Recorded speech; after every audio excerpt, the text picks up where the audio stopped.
Inside Carandiru Prison, Brazil's deadliest jail that shocked the world. Subscribe now because once you enter this story, there's no turning back. Those were the final words playing through the radio of the São Paulo Civil Police SUV as it tore through the narrow streets of Santana district. Sirens screamed. Officers clenched their rifles. Residents looked on from cracked windows, whispering the same word over and over. Carandiru. Just before 7 a.m., the police had gotten a call that changed the tone of the entire city. A young medical intern, fresh from university and working her first rotation in the prison infirmary, had vanished. Not escaped, vanished. No signs of struggle. No forced entry. No one saw her leave. Inside Carandiru, that meant something far worse. The massive prison, once built to hold 3,000 inmates, now suffocated over 8,000. Its blocks were labyrinths of damp hallways, rusted cell bars, and unspoken alliances. Violence wasn't a possibility, it was a schedule. Every guard, every inmate, every outsider who entered knew one rule. You don't disappear in Carandiru by accident. The officers marched inside, boots echoing through the hollow concrete. The internal temperature felt 2 degrees hotter than the city outside. Sweat gathered instantly, sticking uniforms to skin. A veteran guard named Moreira stepped forward, hands trembling slightly. He had worked there for 22 years and still, each day stripped away a piece of him. She was in the infirmary until 4:13 a.m., he said quietly. The cameras cut out at 4:15. When they came back on at 4:27, she was gone. Detective Rafael Costa frowned. Cameras went out? Power surge. Or that's what the tech guy said. Rafael didn't buy it. Not for a second. The infirmary sat deep inside the prison, past 2 sealed checkpoints. Only 4 guards had access. And beyond them, countless inmates with limitless motives. When the detective entered the infirmary, the first thing he noticed was the silence. Thick, unnatural, like the air held its breath. A tray of medical instruments lay scattered on the floor, yet nothing else looked disturbed. No toppled chair. No sign of a fight. Just absence. Cold. Surgical absence. Rafael ran his thumb over a faint streak on the metal cabinet door. Not blood. Not dirt. Something oily. Something that didn't belong. Where's the logbook? He asked. Moreira pointed toward the desk.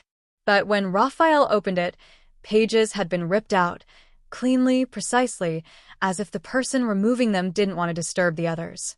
Not random. Not panicked. Intentional. He flipped to the last intact entry.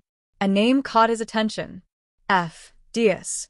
Transferred to Block C for evaluation. 3:48 a.m. Rafael narrowed his eyes. Dias was a known manipulator, quiet, intelligent, and dangerous in ways that didn't require raising a hand. He studied people the way surgeons studied anatomy. Block C, Rafael repeated. But even before he finished the words, Moreira shook his head. That's impossible. Why? There was no transfer scheduled last night. The temperature in the room seemed to drop. Someone forged the entry. Someone with authority. Rafael looked around the infirmary again, slower this time. And that's when he noticed something small, nearly invisible, a torn fragment of blue fabric caught beneath the exam table. In a place like Carandiru, fabric was currency. Clothing was identity. A missing piece meant something if you knew where to look. He pocketed it quietly. As they moved toward Block C, the energy changed. Inmates stared from behind bars, their expressions unreadable. Some smirked. Some watched with the curiosity of predators sensing movement in the wild. But one inmate, a tall, wiry man with narrow eyes, simply whispered as Rafael passed. She never should have helped him. The detective paused. Helped who? The inmate grinned, showing a missing tooth. Block C will tell you. When they reached the entrance, the guard posted there wouldn't meet Rafael's eyes. Open it, the detective ordered. I can't, sir. Why not? The guard swallowed hard. Because Block C was locked down all night. No one entered. No one left. Rafael stepped closer, lowering his voice. Then explain the forged transfer. The guard's silence was louder than any confession. He unlocked the gate. Block C was darker than the other wings. The lights flickered overhead, leaving long stretches of hallway in dim blues and shadows. The cells were quiet, too quiet. Raphael scanned faces. Desperation, hunger, secrets, fear. And then, at the far end, he saw it. A door half hidden behind a broken water pipe. A storage room. Padlocked. Raphael's pulse sharpened. Open it. The guard hesitated but obeyed. The door creaked as it swung open. Inside was a small, windowless chamber. Empty shelves. Dusty walls. Nothing unusual until Raphael lifted his flashlight upward. There, carved into the ceiling, were words written with something dark and dry. "He is not who you think." Raphael exhaled slowly. "Who wrote this?" he whispered. But before anyone could answer, Moreira's radio crackled violently. "Detective Costa, we found something. You need to see this. Now." The message came from the other side of the prison, the old execution corridor long abandoned. The place where no one should have been. Raphael stared back at the padlocked room. The missing intern. The forged logs. The carved message. Everything pointed to something far larger than a disappearance.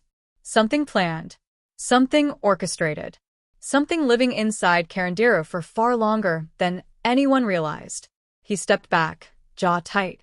"Let's go," he said. But as they began moving, Raphael couldn't shake the sudden weight pressing on his chest, the sense that whatever waited for them next was going to change everything. The walls began to whisper. Morning light never truly entered Carandiru. It slipped through the barred windows like a thin, exhausted thread, swallowed immediately by the damp concrete and the thick, stale air that seemed older than the prison itself. Lieutenant Marcos Vieira walked the main corridor with a tight jaw and tired eyes, replaying the previous night's discovery over and over again. A missing inmate, a locked cell, and a pool of water where there shouldn't have been any. Rumors were already spreading like wildfire. Some inmates claimed they heard footsteps in the ceiling, others whispered about a secret passageway used by those who wanted to disappear. But Vieira knew better. Fear created stories long before facts could speak. And Carandiru was a place built on fear. He stopped at Pavilion 9, the most overcrowded, unpredictable unit inside the prison. More than 1,000 men squeezed into a space designed for half that number. Voices echoed behind the bars, arguments, jokes, coded warnings, and the distinct metallic scrape of improvised weapons being sharpened against concrete floors. Vieira's partner for the morning inspection, Officer Helena Duarte, tightened her grip on her clipboard. "If another inmate vanished," she said quietly, "there's no way the director can hide it. Not after last time." Vieira nodded, but he didn't respond. Last time wasn't something he wanted to revisit. Not here. Not surrounded by the same walls that still held the secrets of that incident like a locked vault. As they stepped into the gallery, inmates pressed against the bars, watching them with unnerving interest. "Lieutenant," one yelled. "You looking for ghosts again?" Laughter erupted down the corridor. But one inmate didn't laugh. Sitting alone on his bunk was Paulo Minhoca Andrade, a quiet man with hollow cheeks and eyes that never stayed in one place for long. His reputation wasn't built on violence but on knowledge. Minhoca saw things, heard things officers ignored, and inmates denied. Vieira slowed down. "Open cell 237, he ordered. The heavy door slid open with a painful metallic groan. Minhoca didn't stand. He lifted his gaze, blinking slowly as the officer stepped in. "You found the water, didn't you?" he muttered. Vieira froze. "What do you know about it?" Minhoca tilted his head, as though listening to something behind the wall. "The prison breathes, Lieutenant. When it breathes wrong, someone goes missing." Duarte exhaled sharply. "Enough with riddles. Did you see anything?" Minhoca finally looked up, and for the first time, his voice changed, lower, steadier. "I saw a guard," he whispered. "Not one of yours. He wasn't wearing the uniform right, and he walked with someone who shouldn't have been allowed out of his cell." A chill traced down Vieira's spine. "Which guard?" But Minhoka didn't respond. His eyes drifted back to the wall as if the conversation had already ended. Duarte opened her mouth to push further, but a loud metal crash echoed from the far end of the corridor, followed by a wave of shouting. Officers sprinted toward the noise, and Vieira followed, heart pounding. They reached Pavilion 5 just as two guards forced their way into cell 121. One inmate lay on the floor, drenched in sweat, shaking violently.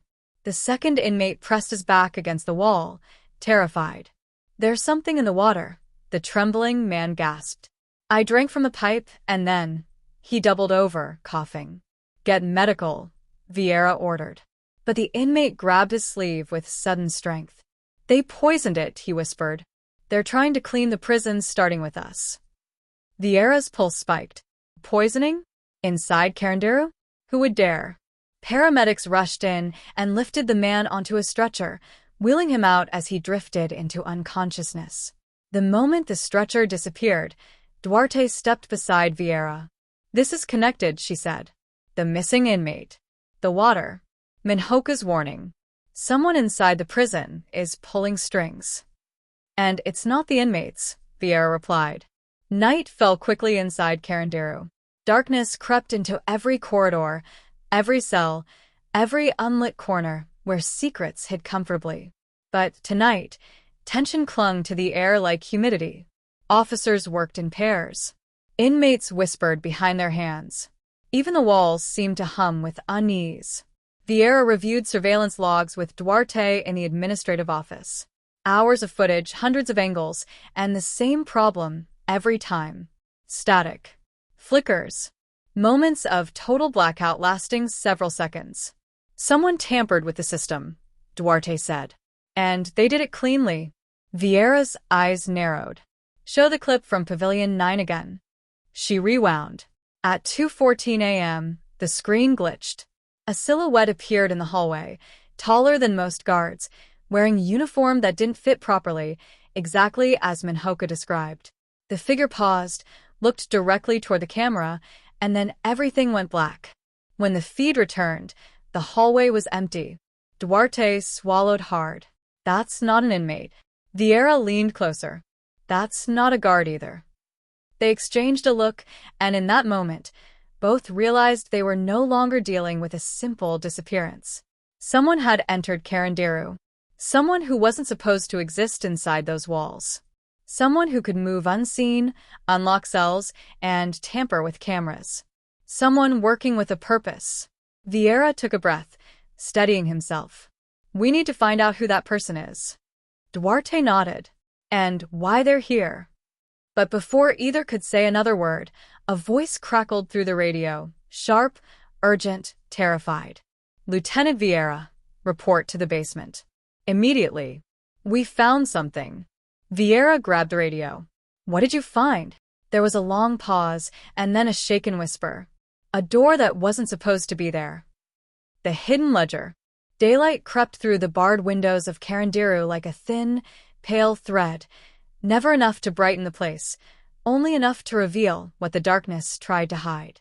Detective Marco Silva walked through Pavilion 9 with his jaw tight, the echo of his footsteps bouncing off the concrete walls. Something felt wrong that morning, too quiet, too controlled, too expectant. Ever since the coded note had been discovered taped beneath the old dining table in Chapter 2, Marcos had known this case was no longer about a single missing inmate or a hidden room. Someone inside the prison, someone with authority, was controlling far more than movement and meals. They were controlling information. And information inside Carandiru was power. The corridors of Pavilion 9 were lined with chipped blue paint and faint camera hums. Marcos stopped at the turn leading to the storage wing. Two guards stood there, stiff-backed, pretending their conversation hadn't ended the moment they saw him. Their eyes followed him in a way he'd learned to recognize over the years. Not curiosity, not suspicion, but concern. The kind of concern someone feels when they know the ground beneath them is shifting. "Morning," Marcos said flatly. Neither guard replied. That, more than anything, confirmed his suspicion. They were afraid of something he hadn't yet seen. Marcos pressed forward. Inside the storage room, Sunlight filtered through high-set windows, creating squares of light on the dusty floor. The room smelled faintly of old paper and metal shelves. Carandiru's filing system dated back decades. Most of the paperwork hadn't been digitized and was kept in long metal drawers, some jammed shut, others slightly open from years of overuse. Marcos scanned the room. Nothing seemed unusual until he noticed a single cabinet drawer someone had recently tried to force open. The metal was bent near the latch. Not by time, but by urgency. He crouched, tugged gently, and the drawer slid outward with a metallic groan. Inside were stacks of handwritten logs, visitor lists, staff schedules, meal inventories. All normal. But behind them, hidden flat against the back panel, was a notebook wrapped in a sheet of plastic. Marcos lifted it carefully. A thin layer of dust suggested it hadn't been touched in months. Or maybe that's what someone wanted him to believe. The notebook was labeled simply, CR, Internal Audit Ledger, Restricted. Carandiru Records. His pulse quickened. A ledger hidden behind food logs? Wrapped in protective plastic? Someone didn't want this found. He opened it. Inside, the pages were filled with neat handwriting, dates, signatures, item transfers, supply shortages. Everything seemed ordinary until he reached the middle of the book. Half the entries suddenly stopped showing shortages. Instead, they showed excess. Extra food supplies arriving that weren't on government records. Additional water tanks. Meat deliveries. Electrical usage spikes. All things that would be normal if the prison population hadn't been officially reduced months earlier. The math didn't add up. Extra supplies going somewhere inside the prison meant someone was feeding, housing, or hiding far more people than accounted for. But who? And why? Marcos turned the page. That's when he saw it. A list of first names. Not inmates. Not guards. Not staff. Just names, followed by shorthand codes he didn't recognize. None of it matched Carandiru's official database. He would have known. He felt the shift in the air a split second before he heard it, the soft shuffle of footsteps behind him. Marcos snapped the ledger shut and stood. A guard he didn't recognize blocked the doorway. Tall. Expression unreadable. You're not supposed to be in here, the guard said calmly. Marcos narrowed his eyes. Since when? Since the warden updated access restrictions. Funny, Marcos replied, because I just spoke to the warden an hour ago. The guard didn't flinch. Rules change fast around here. The tension thickened like humidity before a storm. Marcos slid the ledger behind his back ever so subtly. And what exactly is so dangerous about a room full of old paperwork? The guard's eyes drifted downward, just a flicker, but enough to betray that he knew exactly what Marcos was holding. That ledger, the guard said quietly, is property of Carandiru administration. Unauthorized possession is not allowed. Marcos stepped back, keeping distance. Unauthorized by who? The guard didn't answer. His expression didn't change. But the silence did. Heavy, pointed, intentional. Someone wanted that book. Someone who understood the power of the information inside it. Marcos glanced at the narrow window behind him, too high and too tight to escape. The only exit was blocked, and the guard's hand was slowly drifting toward his radio. Not to call for help. To report that Marcos had something he shouldn't. You know, Marcos said slowly, you're acting like a man who's not guarding a prison but guarding a secret. The guard's jaw tightened. And then, from somewhere outside the room, a loud shout echoed down the corridor, someone calling the guard's name. He hesitated. Just 1 second. 1 second was all Marcos needed. He slipped past him, holding the ledger tightly, and sprinted out into the corridor. The guard shouted and followed, but Marcos was already running through Pavilion 9, weaving between the half-lit hallways, heart pounding. He heard footsteps behind him, more than one set. Multiple guards were now following. Not to assist him, to stop him. He ducked into an alcove near the stairwell and pressed himself against the wall, clutching the ledger to his chest. The chase sounds faded slightly, then returned, moving in unpredictable patterns, as if people were spreading out to search. Someone inside Carandiru was willing to risk everything to bury whatever secrets were inside that notebook. Marcos exhaled slowly. And then he opened the ledger again, only to find one page he hadn't seen before tucked between two others. A single sentence, written in different handwriting from the rest.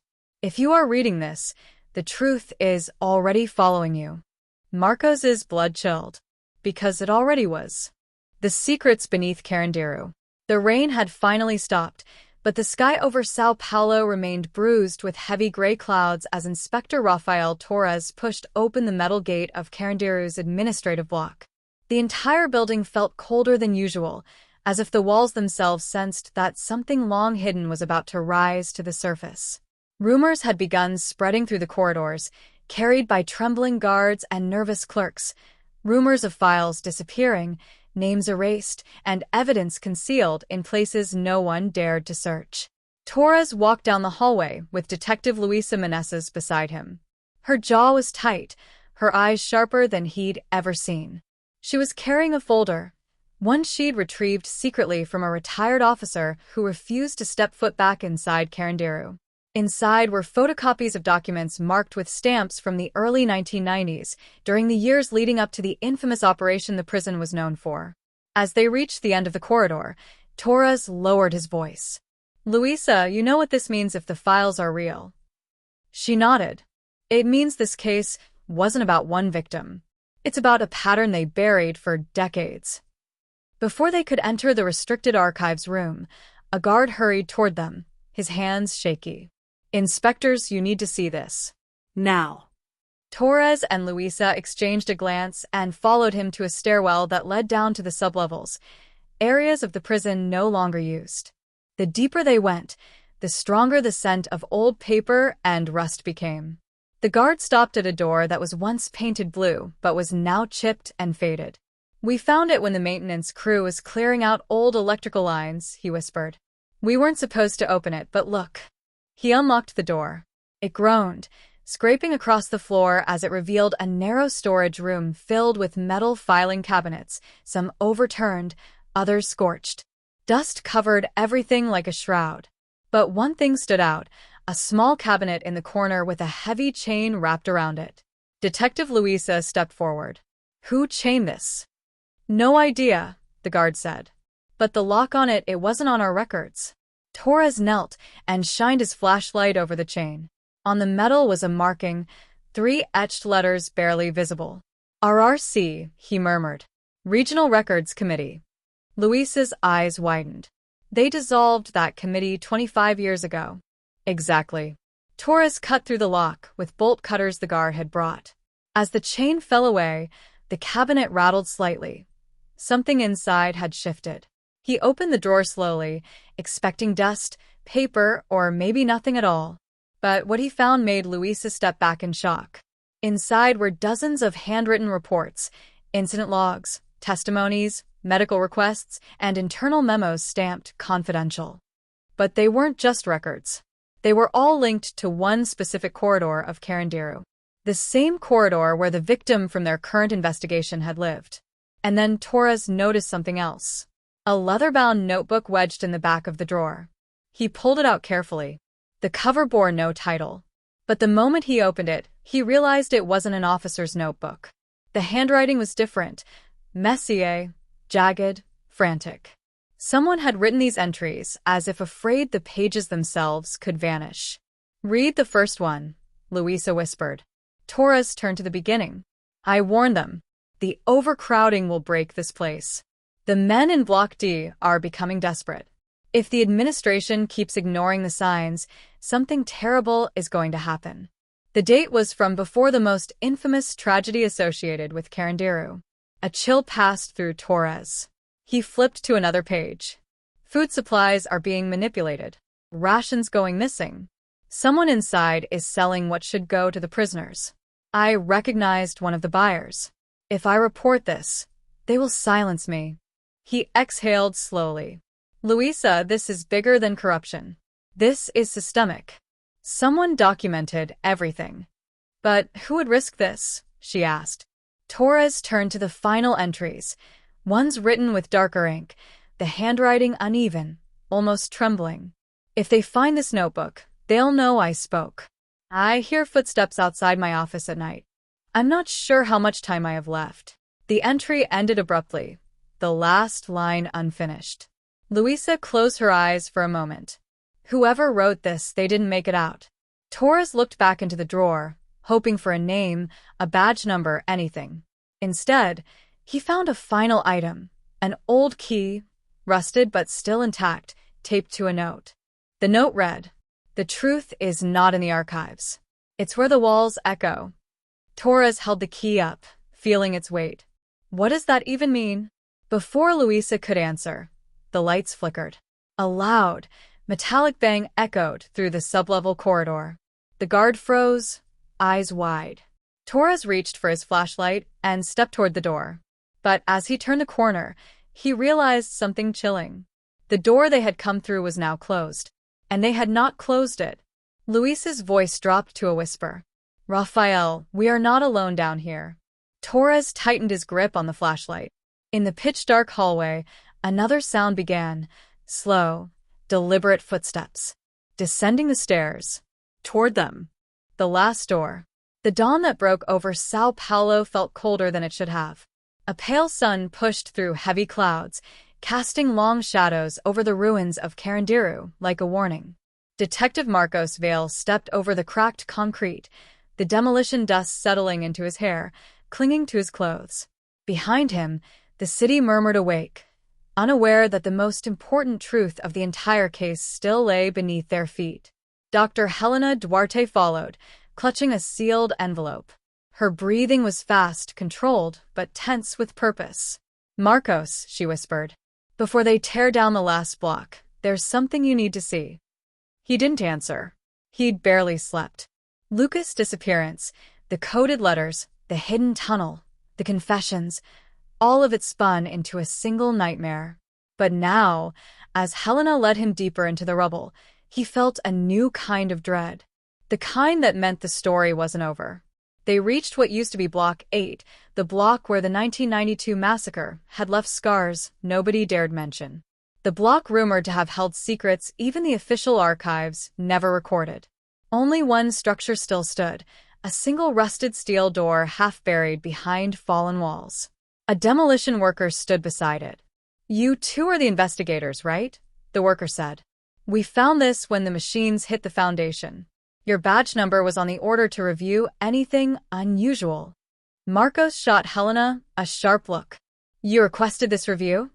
She nodded. "Because the last letter Lucas sent me mentioned something called a sala fria, the cold room." The worker stepped back. "Whatever this room is, it wasn't on the blueprints." Marcos approached the door. Thick steel. Old hinges. No handle, just a metal latch welded shut decades ago. His pulse hammered. "Open it," he said. The worker used a torch, sparks flying as metal gave way. When the latch snapped, the door groaned open, releasing a rush of freezing, stale air. A long, narrow corridor stretched into darkness, lit only by the worker's flashlight. Helena covered her mouth. This place wasn't built for inmates. Marcos moved first. Dripping water echoed. The corridor descended, step by step, into a subterranean chamber. When they reached the bottom, Marcos stopped cold. The room was lined with shelves, rows of old boxes, binders, and locked containers coated in decades of dust. But the center of the room held something far worse. A table, leather restraints, and a single recorder labeled with a date. October 2nd, 1992. The day of the massacre. Helena's voice trembled. "These are internal logs, recordings, reports. Marcos, this room was for storing evidence that was never meant to surface." Marcos lifted the recorder with shaking hands. He pressed play. Static. Then voices. Calm, administrative voices stating inmate numbers, processing lists, internal orders, but the tone was chillingly emotionless. Finally, one voice emerged clearer. "Begin the file archiving for restricted casualties. Ensure Block 8 detainees are listed under transfer, not fatalities. No public record. No exceptions." Marcos froze. They hid the true list. The real number. Helena picked up a binder and opened it. Inside were documents detailing inmate movements, injuries, and unregistered relocations, all sealed with a government crest older than both of them. "This goes beyond the massacre," she whispered. "Someone kept this room intact on purpose. Someone wanted this buried forever." Marcos swallowed hard. "And Lucas found it." Helena nodded slowly. "He must have discovered references to this room while documenting his uncle's case. He was close, too close." Marcos scanned the shelf. A small metal box sat apart from the rest. Its label, "Confidential, Sala Fria, 1992 to 2001. He opened it. Inside were photographs, not violent, but haunting. Inmates standing in lines, blindfolded, guarded by men in uniforms with no insignias. Files describing hidden interrogations and transfers to unknown facilities. And one sheet that made Marcos's throat tighten. A list of detainees marked relocated. Among them, Miguel F. Alencar, cell 14A. Helena covered her mouth. Lucas was right. His uncle didn't die in Carandiru. He was moved, Marcos said. Just like dozens of others. But where? Helena asked.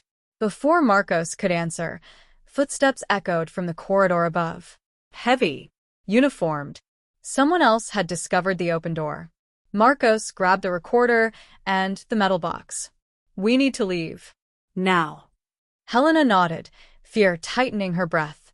They climbed quickly, the shadows moving louder behind them. When they reached the surface, the demolition worker was gone. But a black SUV was parked just meters away. The doors opened. Two men in suits stepped out, clean, expressionless, official without identifying marks. One of them stared directly at Marcos. "You've accessed restricted property," the man said. "Everything you found belongs to the Federal Archives. Hand it over." Marcos felt the weight of the secrets in his hands. "No," he said quietly. "This ends today." The man stepped forward. "Detective Vale, you don't understand what you're interfering with." Helena moved between them, gripping her bag. "We understand perfectly. And the world will too." The man sighed, a slow, practiced disappointment. "Then consider this your only warning." He turned, got back in the SUV, and the vehicle rolled away without urgency, like they weren't fleeing, but simply waiting.